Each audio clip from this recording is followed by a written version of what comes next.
देखिए, चुनाव का समय है और इस समय बहुत सारी बातें हो रही हैं मंचों पर। आपके सामने बहुत सारे नेता आ रहे हैं, अपनी अपनी बात रख रहे हैं। मैं भी इस बीच अपनी बात रखने आई हूं।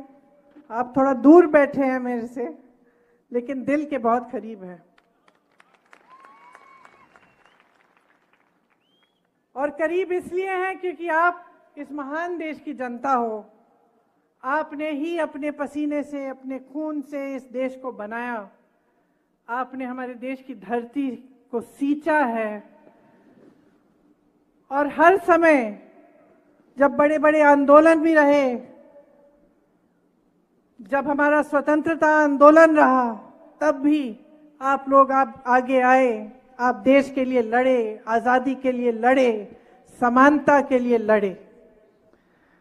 आज देखिए जो देश में परिस्थितियां हैं, मैं चाहती हूं कि दो तरह से आप इनको समझें। सबसे पहले तो जो आपकी अपनी परिस्थिति है, जो आपका अपना जीवन है, जो आपका अपना संघर्ष है, जो रोज सुबह से शाम को जिन समस्याओं का आप सामना करते हैं, जिस तरह से आप हर रोज आपके सामने एक तरह से एक लड़ाई होती है। क्योंकि महंगाई कितनी बढ़ गई है, बेरोजगारी कितनी बढ़ गई है, चाहे परिवार में कितने भी लोग कमाने निकलें, पूरा नहीं होता। जब त्योहार होता है, कुछ खरीदना पड़ता है, बच्चों की फीस भरनी पड़ती है, या कोई बीमार पड़ जाता है, उसका इलाज करना पड़ता है, तो मुश्किलें ही मुश्किलें लगती हैं सामने। और आजकल देश में जो आम आदमी है, उसके लिए जीना ही बहुत मुश्किल हो गया है। हर स्तर पर परिस्थितियां ऐसी बन गई हैं कि जैसे आप खास तौर से अपने समाज को देखें तो आपकी एक जल जंगल जमीन की एक संस्कृति है।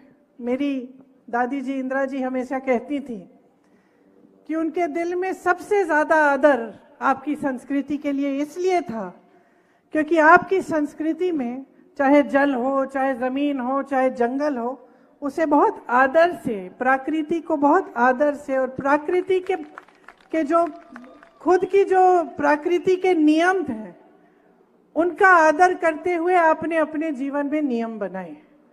तो दादी जी हमेशा कहती थी कि सबसे ज्यादा वह आदिवासी संस्कृति का आदर करती थी। इसीलिए जब देश स्वतंत्र हुआ और जब हमारा संविधान बना, तो उस संविधान में खास तौर से सबको समान अधिकार मिला, ताकि चाहे वो आदिवासी हो, चाहे दलित हो, चाहे छोटा सा किसान हो कहीं, चाहे अपना कोई कारोबार करता हो, या फिर कोई बड़ा बिजनेस करता हो, या प्रधानमंत्री हो, या मंत्री हो, या कोई रईस आदमी हो, सबका एक समान अधिकार इस संविधान ने हमें दिया। और इस संविधान को बनाने के लिए, हमारी आजादी के लिए हमारे बड़े बड़े महापुरुष लड़े। तो इस संविधान ने अगर आपको कुछ दिया है तो ये जल जंगल जमीन का जो अधिकार है वो दिया है, वोट का अधिकार दिया है, समानता का अधिकार दिया है, आरक्षण का अधिकार दिया है।